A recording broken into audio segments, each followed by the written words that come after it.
ಈಗ ಬೆಂಗಳೂರು ನಗರದಲ್ಲಿ ಸುಮಾರು 1,30,00,000ಕ್ಕಿಂತಲೂ ಹೆಚ್ಚು ವಾಹನಗಳಿದೆ. ಅದರಲ್ಲಿ ಟೂ ವೀಲರ್ಸು 70% ಇರುತ್ತೆ. ಉಳಿದಿರ್ತಕ್ಕಂಥದ್ದು ಕಮರ್ಷಿಯಲ್ಲು ವೆಹಿಕಲ್ಸು ಇರುತ್ತೆ, ಕಾರುಗಳು ಇರುತ್ತೆ. Car parking 40-60 ಸೈಟವರು ಬಿಟ್ಕೊಂಡಿರ್ತಾರೆ. ಹೊಸದಾಗಿ ಕಟ್ಟಿದವರು ಸೆಲ್ಲರ್ ಪೂರ್ತಿ ಬಿಟ್ಟಿರ್ತಾರೆ. ಹಳಬರಾದರೆ 1-2 ಕಾರು ಬಿಟ್ಕೊಂಡಿರ್ತಾರೆ. 50-80ನಲ್ಲಿ ಅವಕಾಶ ಇರುತ್ತೆ. 30-40ನಲ್ಲಿ ಏನಾಗುತ್ತೆ, ಕಾರ್ ನಿಲ್ಲಿಸೋದಕ್ಕೆ ಅವಕಾಶ ಇರಲ್ಲ. ಹೆಚ್ಚಿನ 50%ಗಿಂತಲೂ ಹೆಚ್ಚು ಸೈಟ್ಗಳಿರೋದು ಬೆಂಗಳೂರು ನಗರದಲ್ಲಿ 30-40. ಇನ್ನು ಟೂ ವೀಲರ್ಸ್ ನಿಲ್ಲಿಸ್ಕೊಳ್ಳೋದಕ್ಕೆ ಒಂದು ಸ್ವಲ್ಪ ಜಾಗ ಮಾಡ್ಕೊಂಡಿರ್ತಾರೆ. ಅದೇನಾಗುತ್ತೆ ಅಂದರೆ ಈಗ 15,000ದಿಂದ 25,000 ಅದಕ್ಕೆ ಟ್ಯಾಕ್ಸ್ ಹಾಕಬೇಕು ಅಂತ ಒಂದು ಪ್ರಪೋಸಲ್ಲು ಆಯುಕ್ತರು ಹೊರಡಿಸಿದ್ದಾರೆ. ಆಮೇಲೆ ಇನ್ನೊಂದೇನಾಗುತ್ತೆ ಅಂದರೆ ಈಗ ಕೇಂದ್ರ ಸರ್ಕಾರದ ನೀತಿಯ ಅನುಗುಣವಾಗಿ ಪೆಟ್ರೋಲು, ಡೀಸಲ್ಲು, ದಿನನಿತ್ಯದ ಅಗತ್ಯ ವಸ್ತುಗಳು ಪ್ರತಿಯೊಂದು ಕೂಡ ಜಾಸ್ತಿ ಆಗೋಯಿತು. ಹಾಲು, ಮೊಸರು, ಚಿಕ್ಕ ಮಕ್ಕಳು ಉಪಯೋಗಿಸುವಂಥ ಪುಸ್ತಕ, ಬಳಪ ಎಲ್ಲದಕ್ಕೂ GST ಟ್ಯಾಕ್ಸ್ ಹಾಕ್ಬಿಟ್ರು. ಅದಕ್ಕೆ ಸಹಜವಾಗಿ ಅಂತ ಖರ್ಚು ಜಾಸ್ತಿ ಆಯಿತು. ಆ ಖರ್ಚು ಸರಿದೂಗಿಸೋದಕ್ಕೆ ನಾವು ಪಂಚ ಗ್ಯಾರಂಟಿಗಳನ್ನು ತಂದಿದ್ದು. ಶಕ್ತಿ ಮತ್ತು ಗೃಹಲಕ್ಷ್ಮಿ, ಗೃಹಜ್ಯೋತಿ, ಇದೆಲ್ಲ ಕೂಡ ನಾವು ಮಧ್ಯಮ ವರ್ಗದವರಿಗೆ, ಬಡವರಿಗೆ ಅನುಕೂಲ ಆಗಲಿ ಅಂತ ಈ ಕಾರ್ಯಕ್ರಮಗಳನ್ನು ತಂದಿದ್ದು. ಇಂಥ ಸಂದರ್ಭದಲ್ಲಿ 15,000ರಿಂದ 25,000 ಟ್ಯಾಕ್ಸ್ ಹಾಕಿದರೆ ಜನಕ್ಕೆ ಹೊರೆ ಆಗುತ್ತೆ ಅಂತೇಳಿ ಮುಖ್ಯಮಂತ್ರಿಗಳಿಗೆ ಒಂದು ಪತ್ರ ಬರೆದೆ ನಿನ್ನೆ. ಬರೆದು ಇದನ್ನು ರೀಕನ್ಸಿಡರ್ ಮಾಡಿ ಅಂತ ಸಲಹೆ ನನಗೆ ಕೊಟ್ಟು, ಆಮೇಲೆ ನಗರದ ಶಾಸಕರುಗಳ ಸಭೆ ಕರೆದು ಅದನ್ನು ಯೋಚನೆ ಮಾಡಿ ಅಂತ ಹೇಳಿದ್ದೀನಿ.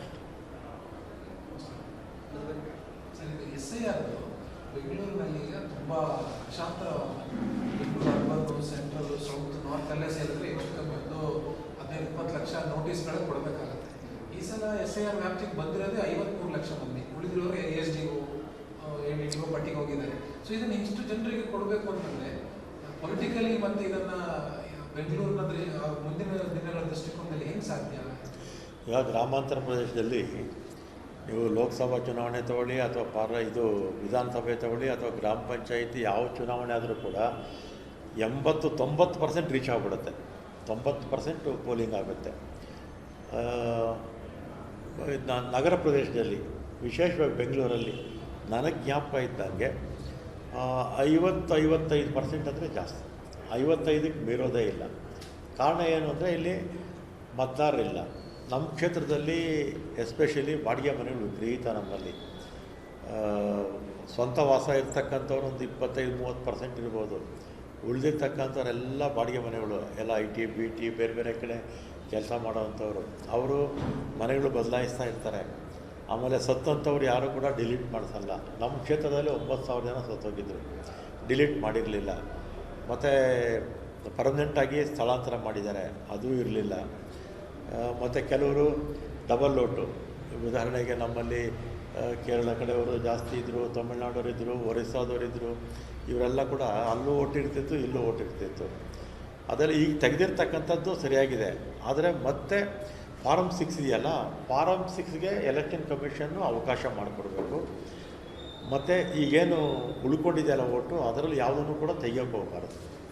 ಯಾಕಂದರೆ ವೆಸ್ಟ್ ಬೆಂಗಾಲಲ್ಲೆಲ್ಲ ಆಮೇಲೆ 26 ಲಕ್ಷ ಜನಕ್ಕೆ ಅಲ್ಲಿ 90 ಲಕ್ಷ ಜನ ತೆಗೆದಿದ್ರು. 26 ಲಕ್ಷ ಜನ ಡಾಕ್ಯುಮೆಂಟ್ ಸಮೇತ ಎಲೆಕ್ಷನ್ ಕಮಿಷನ್ ಕೊಟ್ಟರು ಕೂಡ ಅವರು ಅದನ್ನು ಒಂದು 150-200 ಕೂಡ ಅದನ್ನು ಮತ್ತೆ ಸೇರಿಸ್ಲಿಲ್ಲ.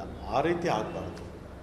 ಯಾರ್ಯಾರು ಫಾರಮ್ 6 ಕೊಟ್ಟು ಡಾಕ್ಯುಮೆಂಟ್ ಕೊಟ್ಟು ವೋಟರ್ ಲಿಸ್ಟಲ್ಲಿ ಸೇರಿಸಿ ಅಂತ ಹೇಳ್ತಾರೆ, ಅಂಥವ್ರಿಗೆ ಅವಕಾಶ ಮಾಡಿಕೊಡ್ಬೇಕು. 58 ದಿನ ಸಾಕಾಗುತ್ತೆ ಸರ್ ಬೆಂಗಳೂರು?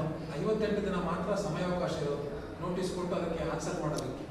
ಅದಕ್ಕೆ ಬೇಕಾದ್ರೆ ಎಕ್ಸ್ಟೆನ್ಷನ್ ಮಾಡಲಿ. ರಾಜ್ಯ ಸರ್ಕಾರ ಕೇಳಿಕೊಂಡ್ರೆ ಎಲೆಕ್ಷನ್ ಕಮಿಷನ್ಗೆ ಅವಕಾಶ ಮಾಡಿಕೊಳ್ಳಿ. ಅದರ ಅರ್ಹ ಮತದಾರನ ಯಾರನ್ನೂ ಕೂಡ ವೋಟರ್ ಲಿಸ್ಟ್ನಿಂದ ತೆಗೆಯುವಂಥ ಕೆಲಸವನ್ನು ಮಾಡಬಾರ್ದು. ಸರ್, ಈಗ 5% ತಿದ್ದುಪಡಿ ಆಗಿದೆ ಸರ್, ಅದು ಪರಿಸರದಲ್ಲಿ ವಿರೋಧ ವ್ಯಕ್ತಪಡಿಸಿದ್ದಾರೆ. ಅದು ವಿರೋಧ ನಾನು ನೋಡಿದೆ ಮಾಧ್ಯಮಗಳಲ್ಲಿ. ಸಹಜವಾಗಿ ನಾನು ನೋಡಿದೆ ಮಾಧ್ಯಮದಲ್ಲಿ. ಉದ್ಯಾನವನಕ್ಕೂ ಮತ್ತೊಂದು ಕಡೆ ಮರಗಳಿಗೆ ತುಂಬ ಪೆಟ್ಟೆ ಬೀಳುತ್ತೆ. ಆಗ್ಬೋದು. ಮಾತಾಡ್ತೀನಿ, ಡೀಟೇಲ್ ತಗೊಂಡು ಮಾತಾಡ್ತೀನಿ. ಬ್ರೋ ಮತ್ತೇನಿದ್ದೀರಾ?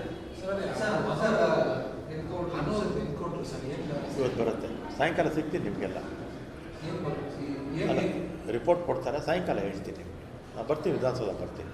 ಯಾರು ಸರ್ ಅದೇ PCC ಅಧಿಕಾರಿಗಳು ಅರಣ್ಯಾಧಿಕಾರಿ ಅಲ್ಲಿಂದ ಬರೋದು, ಮೈಸೂರಿಂದ ಬರಬೇಕು. ಹಾಂ ಜುಡಿಷಿಯಲ್ ಇದೇನು ಹಾಕೋದು ಬೇಡ. ಮತ್ತೆ ಜುಡಿಷಿಯಲ್ಲು ಮ್ಯಾಜಿಸ್ಟ್ರಿಯಲ್ಲಿ ಬೇಡ ಮಾತು, ಇದು ಹಾಕೋದು ಬೇಡ. ಇಲ್ಲ, ಆಗಿಲ್ಲ.